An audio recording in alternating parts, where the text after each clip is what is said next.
నమస్కారం అందరికి. ఇప్పుడు నేను ఇంటర్మీడియట్ సెకండ్ ఇయర్ వాళ్ళకి unit 7 the awakening of women అనే చాప్టర్ ఎక్స్ప్లెయిన్ చేయబోతున్నాను. సో ఇది మనకు ఎవరు రాశారు? సర్దార్ కవలం మాధవ పనికర్ అనే వ్యక్తి రాశారు. సో ఇతను ఎప్పుడు పుట్టారు? జూన్ 3, 1895 లో పుట్టారు. ఎక్కడ? ట్రావెన్కోర్, మోడర్న్ డే కేరళ, అంటే కేరళలో పుట్టినారు. డెత్ ఎప్పుడైందంటే ఇతంది 10th December 1963. ఏజ్ ఎంత ఉండే అంటే చనిపోయినప్పుడు 68 ఉండే అంట. ఎక్కడ చనిపోయినారు? మైసూర్, కర్ణాటకలో. Nationality Indian. ఇతను ఒక ఇండియన్ పర్సన్. సో ఇతను ఆక్యుపేషన్, ఇతను ఏమేమి చేసేవాడంటే ఒక statesman, novelist, journalist, historian, administrator, diplomat, writer. Next ఇతను నోటబుల్ వర్క్స్ ఏంటివంట? Malabar and the Portuguese, Malabar and the Dutch, a survey of Indian history, the Afro Asian states and their problems. So ఇవన్నీ ఇతను works అంటే ఏంటి? ఇతను రాసిన books. So ఇప్పుడు మనం ఈ చాప్టర్ చూద్దాము ఏముందని చెప్పి. సో ఇక్కడ మనకి చాప్టర్ 3 సెగ్మెంట్స్ గా డివైడ్ అయింది. సో ఫస్ట్ సెగ్మెంట్ ఏముందో చూద్దాము. ఇన్ కేఎం అంటే ఏం లేదు మనకి. ఇక్కడ కేఎం అంటే ఏముంది? కవలం మాధవ పనికర్ కదా. సో కవలం మాధవ పనికర్. సో దాన్ని షార్ట్ కట్ లో కేఎం అని వాడినారు. In KM Panikkar's essay the awakening of women లో ఏం చెప్తున్నారంట? He gives us a glimpse అంటే ఏంటి? ఒక చిన్న హిస్టరీ చూపిస్తున్నారంట. History to know perceive how the Indian women were back then, అంటే పాతకాలంలో ఇండియన్ ఉమెన్ ఎలా ఉండేదని చెప్పి ఎక్స్ప్లెయిన్ చేయబోతున్నారంట ఈ లెసన్ లో. And their participation in the enhancement, betterment of the nation. ఇంకా వాళ్ళు ఎలా పార్టిసిపేట్ చేసినారు మన దేశాన్ని ఇంకా ముందుకు తీసుకెళ్ళడానికి అని చెప్పి ఎక్స్ప్లెయిన్ చేస్తున్నారు. Besides the Gandhian movement ని ఎక్స్ప్లెయిన్ చేయబోతున్నారంట. ఎవరు? మనకి పనికర్ అనే వ్యక్తి ఎక్స్ప్లెయిన్ చేయబోతున్నారు. ఏంటిది? గాంధీయన్ మూమెంట్ లో ఉమెన్ ఎలా పార్టిసిపేట్ చేసినారని చెప్పి ఎక్స్ప్లెయిన్ చేయబోతున్నారు. సో విందాం. In particular as it represent the major changes in women. ఏమైందంటే ఈ మూమెంట్ తర్వాత చాలా చేంజెస్ వచ్చినాయంట ఉమెన్ లో.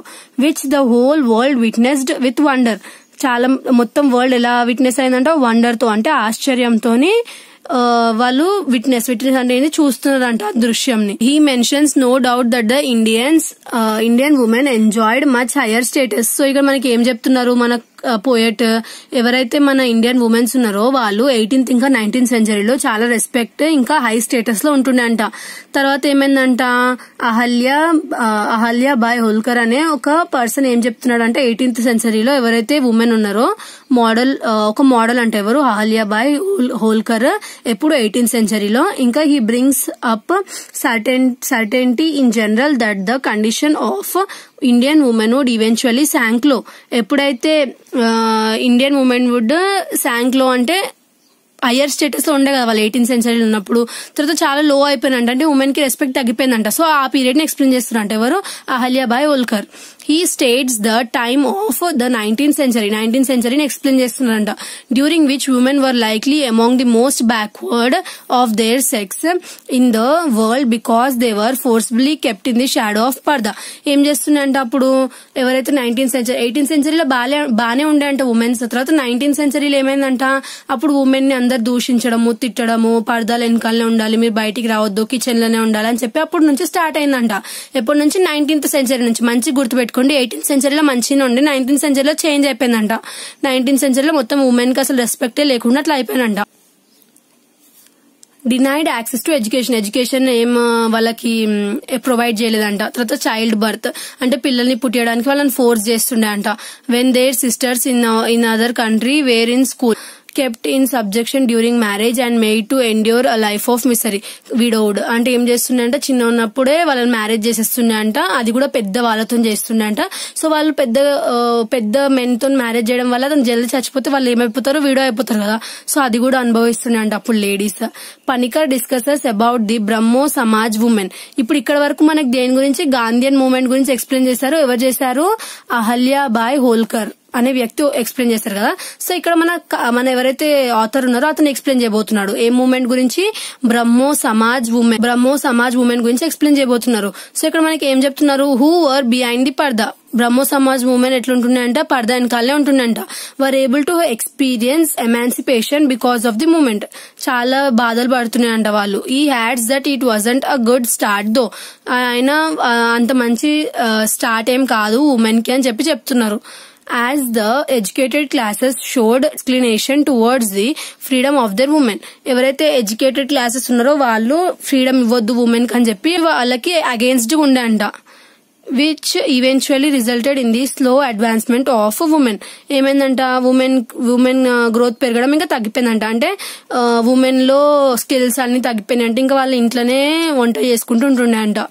It was beginning of the 20th century. తర్వాత ఏమైందంటే 20th century ఫస్ట్ 18th centuryలో మంచిగా ఉన్నారు, 19th century నుంచి స్టార్ట్ అయింది పర్దా వెనకాల ఉండడం, ఇంకా వాళ్ళకి ఎడ్యుకేషన్ ఇప్పియకపోవడం స్టార్ట్ అయింది. సో ఇప్పుడు మనకి ఏమైతుంది, 20th century ఏదైతే ఉందో దాని స్టార్టింగ్ లో ఏమైందంట, Panikkar says that the changes started to come into the picture as the women who tasted the value of education started striving significantly towards uplifting women. ఎవరో ఒక ఎడ్యుకేటెడ్ ఉమెన్ ఉన్నాయంట, సో తను స్టార్ట్ చేసిందంట ఎవరైతే ఉమెన్ ఉన్నారో వాళ్ళందరినీ అప్లిఫ్ట్ అంటే ఏంటి, వాళ్ళకు కూడా చదివియాలని చెప్పి ఒక మంచి ఎయిమ్ తోని స్టార్ట్ చేసిందంట. It was with the help of Gandhiji help తీసుకుందంట ఆ women. That the non corporation women start అయిందంట 20th centuryలో. stood as a platform of encouragement for women to come forward and participate in the life of the nation. ఏం చెప్తున్నానంటే ఈ non corporation moment లో ఎవరైతే women ఇంతవరకు వాళ్ళ హక్కులన్నీ పోగొట్టుకుని ఇంట్లో ఉంటున్నారో వాళ్ళందరినీ వచ్చి ఈ మూమెంట్ లో పార్టిసిపేట్ చేసి వాళ్ళ రైట్స్ వాళ్ళు మళ్ళీ తిరిగి సంపాదించమని చెప్పి మోటివేట్ చేసిరంట. సో ఇప్పుడు మనం సెగ్మెంట్ 2 చూద్దాము. Panikkar's mentions that it was Gandhiji who realized that womanhood in India was the store house of immense untapped power. So ఇక్కడ గాంధీజీ ఏమనుకున్నారంట, గాంధీజీ రియలైజ్ అంట, అంటే ఇండియాలో చాలా స్కిల్స్ ఉన్నాయి ఉమెన్ కి, బట్ తొక్కి పడేస్తున్నారు ఇక్కడ వాళ్ళు.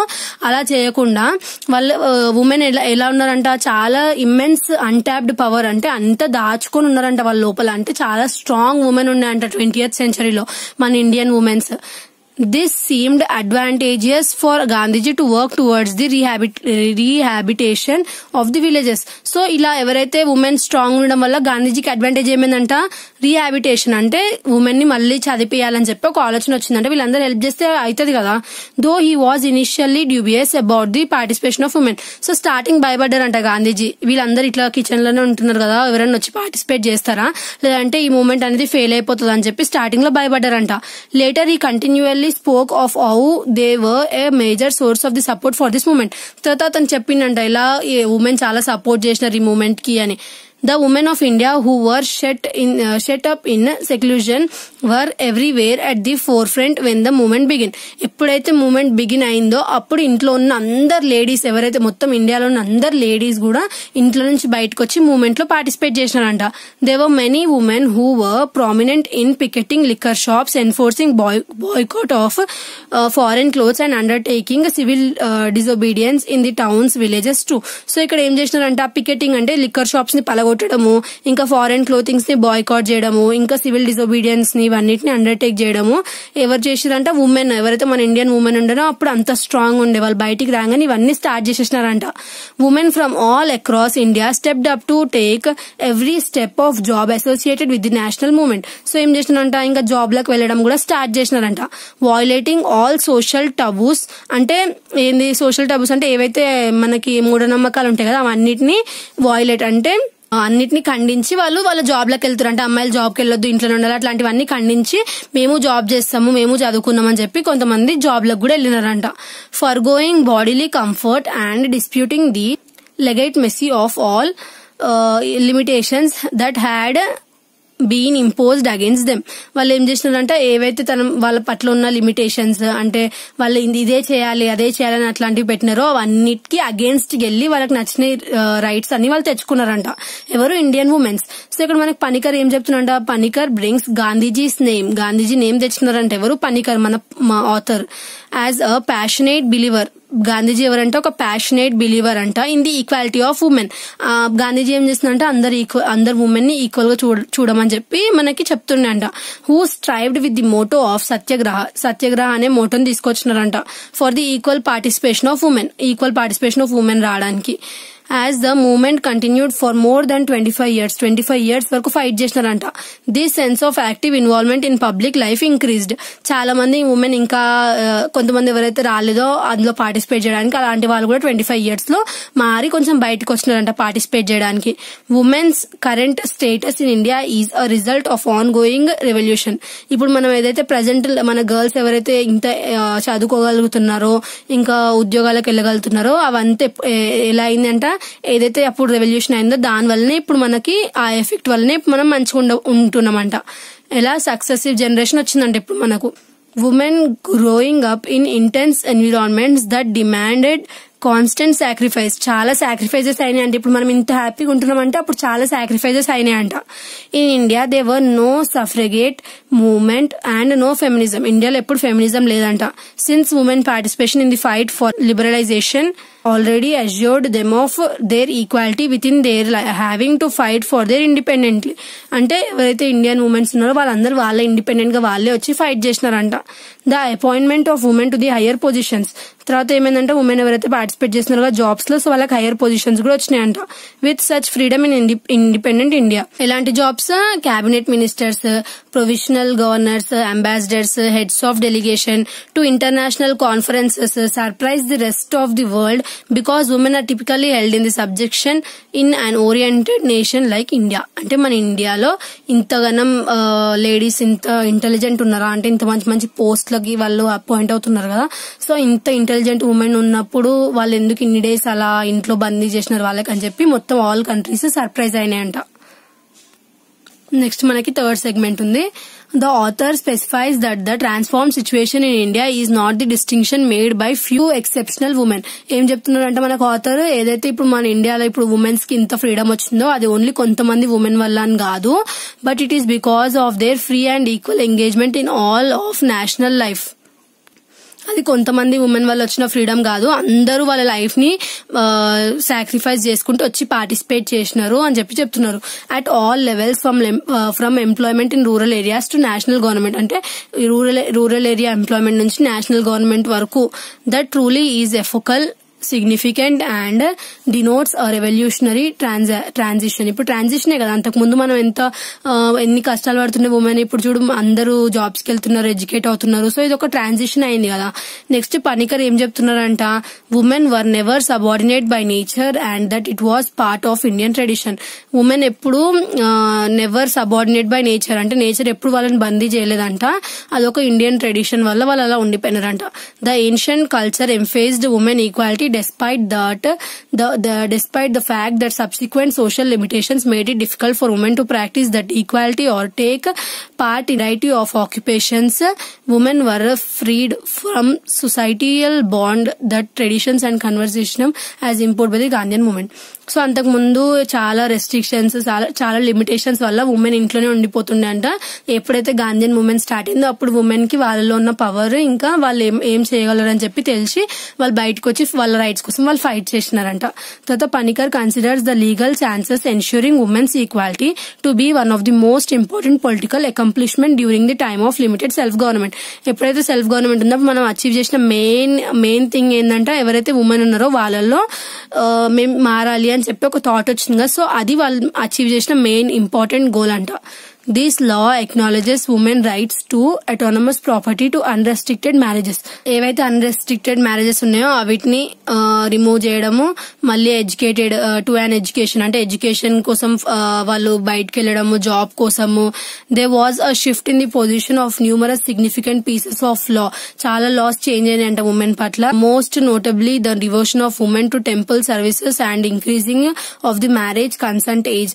మ్యారేజ్ కన్సెంట్ ఏజ్ అంటే ఏంటి, అప్పుడు ఎప్పుడు పడితే వాళ్ళని తీసుకెళ్లి కొట్టి మ్యారేజ్ చేసేస్తుండే కదా, అట్లా కాదు. ఇప్పుడు లాస్ అన్ని మారినాయి. అప్పుడు వాళ్ళకి ఏమైందంటే వాళ్ళకి నచ్చిన ఏజ్ లేదంటే ఒక ఫిక్స్డ్ ఏజ్ పెట్టినారంట లేడీస్ కి మ్యారేజ్ కోసం. ఇప్పుడు 21 years గా చేంజ్ అయింది కదా 18 years నుంచి. సో అలా ఒక ఫిక్స్డ్ ఏజ్ పెట్టినారంట. These only represented a widespread awakening among the women themselves. So ఇది ఏం చేసిందంటే అవేకనింగ్ అంటే వాళ్ళలో వాళ్ళే, అంటే ఎవరైతే ఉమెన్ ఉన్నారో వాళ్ళలో వాళ్ళే మేల్కొల్పేటందుకు ఈ రెవల్యూషన్ ఏదైతే ఉందో అది ఉపయోగపడిందంట. The author concludes. Author ఎలా conclude చేస్తున్నాడంట, by saying that it may be claimed that the women's contribution to contemporary India helped to reintegrate social connections ఎలా ఉపయోగపడిందంటే ఇలా గర్ల్స్ అందరం మారడం వల్ల సోషల్ కనెక్షన్స్ ఇంప్రూవ్ అయినాయి అంట. Compelled forced development of new set of laws create అయినాయి అంట. Morals create అయినాయి అంట. ఫ్యామిలీ ఆర్గనైజేషన్ ప్రిన్సిపల్స్ కూడా మారినాయి అంట. అది ఒకప్పుడు ఫ్యామిలీస్ లో ఉమెన్ ఇంట్లోనే ఉండాలి, కుకింగ్ చేయాలి అట్లా ఉండే కదా. సో ఇప్పుడు అవన్నీ మారినాయి, ఉమెన్ వాళ్ళు నచ్చినవి చేసుకోవచ్చు అని చెప్పి మారినాయి కదా. సో అదే మనకి ఇది అవేకనింగ్ ఆఫ్ ఉమెన్ అంటే ఏం లేదు. ఎవరైతే ఉమెన్ అప్పట్లో అన్ని కష్టాలు పడుతున్నారో వాళ్ళలో వాళ్ళే మేల్కొని ఒక రెవల్యూషన్ లో పార్టిసిపేట్ చేసి వాళ్ళ రైట్స్ కోసం వాళ్ళు ఫైట్ చేసి వాళ్ళ రైట్స్ వాళ్ళు తెచ్చుకున్నారు కదా. అదే ఇప్పుడు మనం ఈ జనరేషన్ వాళ్ళం కూడా ఎంజాయ్ చేస్తున్నాము. సో అది ఓన్లీ కొంతమంది ఉమెన్ వల్ల కాదు, వాళ్ళు అప్పుడు అంత కష్టపడడం వల్లనే, ఎన్నో సాక్రిఫైజెస్ అవ్వడం వల్లనే మనం ఇప్పుడు ఇంత హ్యాపీగా ఉన్నామని చెప్పి ఎక్స్ప్లెయిన్ చేస్తున్నారు. అదే మనకి unit 7 awakening of women. Next వీడియోలో నెక్స్ట్ చాప్టర్ చూద్దాము. Thanks for watching.